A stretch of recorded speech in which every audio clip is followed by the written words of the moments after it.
खबर चाहे राजनीति की हो, सामाजिक हो या हो घटना दुर्घटना की, बात चाहे भ्रष्टाचार की हो, जनता से जुड़े मुद्दों की हो या हो कानून व्यवस्था की, अब बातें होंगी आपके शहर की। इतने बड़े पैमाने पर और करीब 30,000 स्थानों पर एक साथ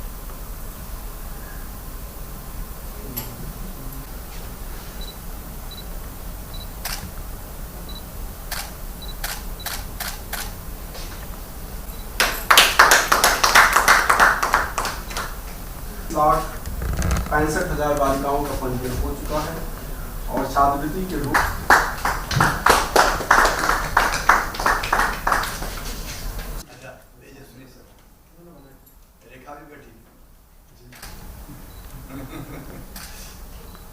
नमस्ते रेखा पूरी तेजस्वी समूह की बहनों को नमस्ते। नमस्ते, मेरी आवाज अच्छे से सुनाई दे रही है आपको?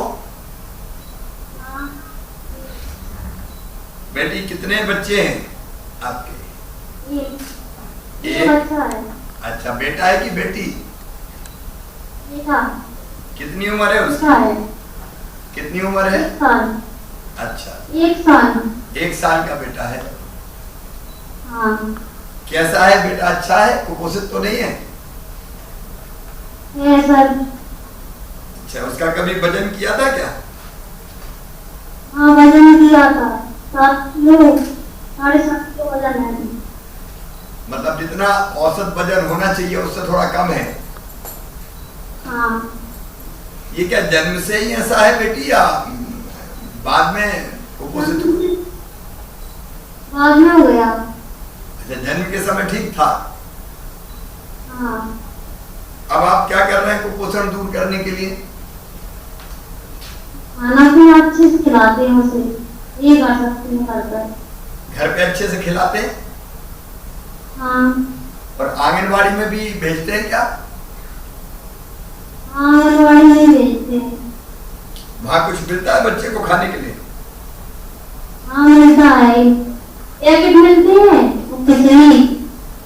अच्छा, रेडी टू ईट वाले पैकेट मिलते हैं? हाँ। आंगनबाड़ी के वो पैकेट समय पे मिल जाते हैं आपको? हाँ, समय से लेते हैं।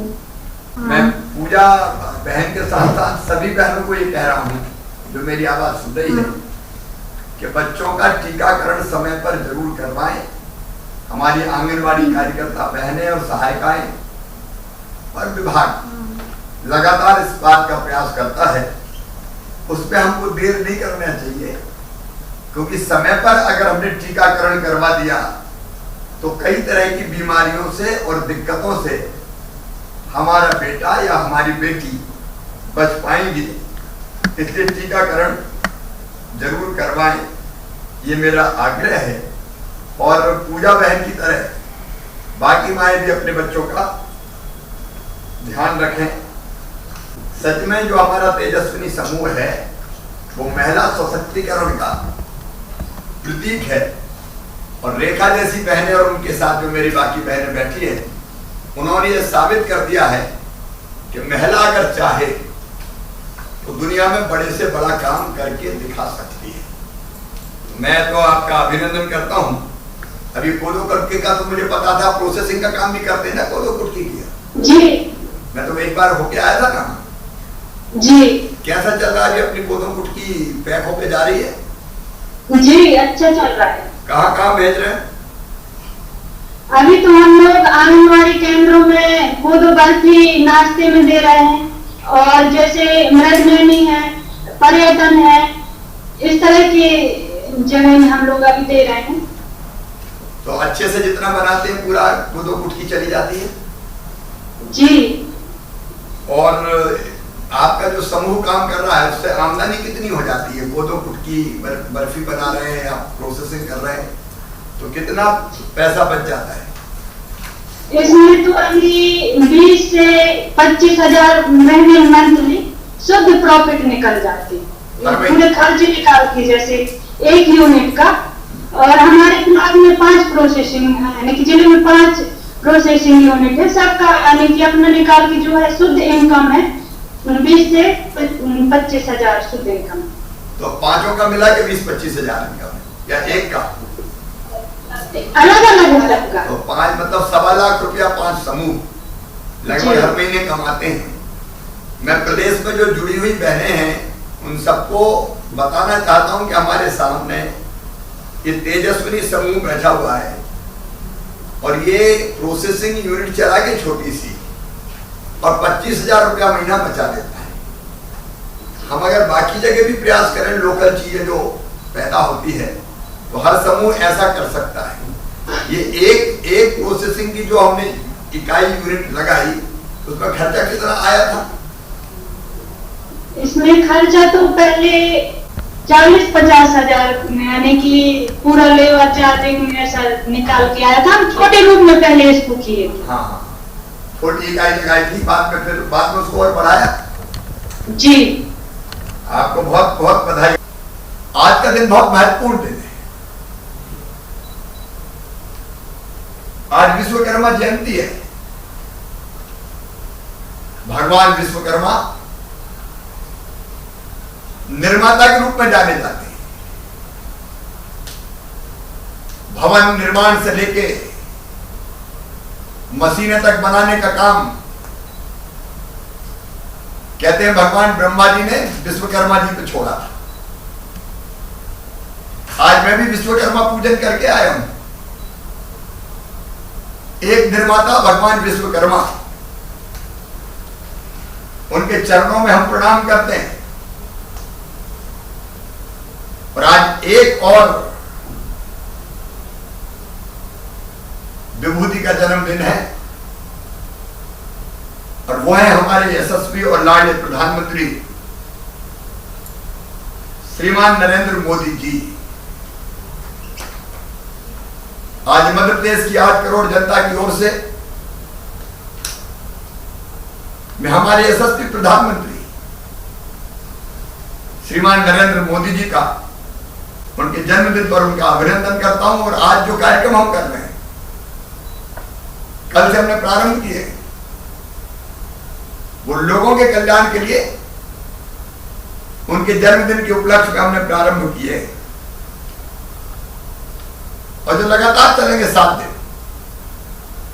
लेकिन आज मेरा मन गदगद और प्रसन्न है, क्योंकि मेरी लाडली लक्ष्मी बेटियों से मैंने बात करी है। ये बेटियां मेरे प्राण हैं। मैं क्या, चाहे जो हो जाए, लाडली लक्ष्मी योजना तो बनेगी। और लाडली लक्ष्मी योजना बन गई। 2006 में हमने लागू कर दी। और मुझे अभी तक याद है, गोहरगंज में, रायसेन जिले के, पहला कार्यक्रम एनएससी देने का हुआ था। तब छोटी सी बिटिया को अपनी गोद में लेके और लाडली लक्ष्मी की एनएससी दी थी, तो मेरा मन गदगद हो गया था। मुझे ऐसा लगा जैसे मेरा जीवन सफल हो गया। और आज तो मेरी प्रसन्नता का आनंद की कोई सीमा ही नहीं है।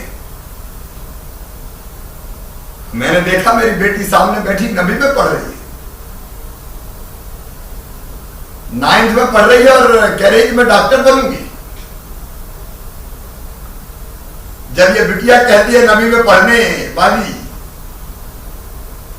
मामा मैं तो 9th में हूं और डॉक्टर बनूंगी, लाडली लक्ष्मी हूं। मेरी बेटी 6वीं में पहुंच गई। और जब हमने तय किया था बेटी पैदा होगी, तो लाडली लक्ष्मी के साथ 5वीं पास करके 6वीं में 2000, 8वीं पास करके 9वीं में 4000, फिर 11वीं में 12वीं में अलग छात्रवृत्ति का पैसा, और बाद में जब ये 21 साल की हो जाएगी तो 1 लाख रुपया अलग से मिलेगा। और आज इन बेटियों को देख के मैं गदगद हूं। कोशिश ये रही है मेरी बहनों कि ढंग से महिला सशक्तिकरण का काम, मां बहन और बेटी के साथ अन्याय ना हो, क्योंकि धरती वो धरती जहां आज नहीं, हजारों साल पहले कहा गया था, यत्र नार्यस्तु पूजन्ते रमन्ते तत्र देवता। देवता कहां रहेंगे? जहां मां बहन और बेटी को मान सम्मान और इज्जत की नजरों से देखा जाएगा। लेकिन मैं फिर एक बार कहना चाहता हूं, सरकार कुछ भी कर ले, एक सरकार यहां से बैठ के गांव में बच्चों का या बाढ़ में बच्चों का कुपोषण दूर नहीं कर सकता। और आज विभाग ने एक और योजना बनाई है, पोषण सरकार बनाएंगे हम, पोषण सरकार। और पोषण सरकार मध्य प्रदेश में राजधानी में नहीं होगी, वल्लभ भवन में नहीं होगी, पोषण सरकार हर गांव में होगी। पोषण सरकार शहर के बाहर में होगी। और पोषण सरकार में केवल आंगनबाड़ी के कार्यकर्ता नहीं होंगे, आंगनबाड़ियां होंगी, स्थानीय निकाय अगर पंचायत है तो ग्राम पंचायत के चुने हुए प्रतिनिधि होंगे, अगर नगर निगम, नगर पालिका, नगर पंचायत है तो उनके प्रतिनिधि होंगे, फिर हमारे स्वयं सहायता समूह होंगे, तेजस्विनी हो चाहे बाकी हो, सौर्या दल, स्कूल का प्रबंधन, वन समिति, समाज के प्रमुख लोग, अलग अलग जितने लोग हमारे समाज का भला सोचने वाले व्यक्ति या संस्थाएं हैं, उन सबको सम्मिलित करके हम बनाएंगे पोषण सरकार। और पोषण सरकार का काम क्या होगा? इस पोषण की नीति को अपने गांव में ढंग से लागू करना, समाज के साथ मिलकर। तो एक मुख्यमंत्री का काम नहीं है, एक मंत्री का काम नहीं है, पोषण का काम है तो हम सब का काम है और ये सबको मिलकर करना है। फिर आंगनबाड़ी में पोषण आहार के लिए ना सब्जी की कमी होगी, ना फल की कमी होगी। और सरकार दूध का पाउडर दे रही, कोई अगर ऐसा व्यक्ति है कि दूध ही दे दे दान, तो दूध की उपलब्धता भी बढ़ जाएगी। ये चीजें यहां से तय नहीं की जा सकती कि क्या क्या देना है। आपके गांव में जो होता है उसके आधार पर भाई आप तय कीजिए। फिर अगर तेजस्विनी जैसा समूह है तो कुछ बना के पौधों की कुटकी की बर्फी का चूड़ा भी डाल सकता है थोड़ा। देखिए, थोड़े थोड़े सहयोग से बहुत बड़ा काम होगा। क्या आप नहीं चाहते कि आपकी पंचायत में, आपके वार्ड में सारे बच्चे स्वस्थ रहे? कि जवाबदारी केवल सरकार की है, आंगनबाड़ी की है? हम सबकी जवाबदारी मेरे बहनों है। इसलिए आपके पंचायत में पोषण मटका रखा जाना चाहिए, लेकिन मैं स्वेच्छा से लोग चीजें डालें, ये जरूर करना चाहिए। और ये मैं भाषण दे रहा हूं तो मैं भी ये तय कर रहा हूं कि अपने पास की आंगनबाड़ी में रोज कुछ ना कुछ मैं भी डलवाऊं। मैं अपने प्रदेश को सुपोषित प्रदेश के रूप में निर्माण हेतु तैयार राज्य पोषण प्रबंधन रणनीति के अनुसार अपने समुदाय में हर प्रकार के कुपोषण को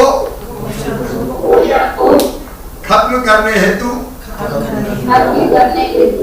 प्रतिबद्ध हूँ।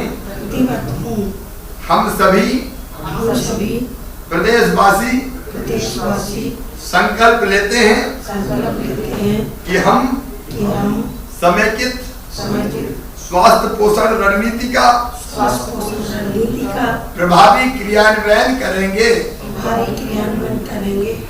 मन वचन कर्म से यह प्रयास करेंगे कि हमारा प्रदेश एनीमिया एवं कुपोषण मुक्त होकर विकास की ओर अग्रसर होकर सुपोषित प्रदेश बने।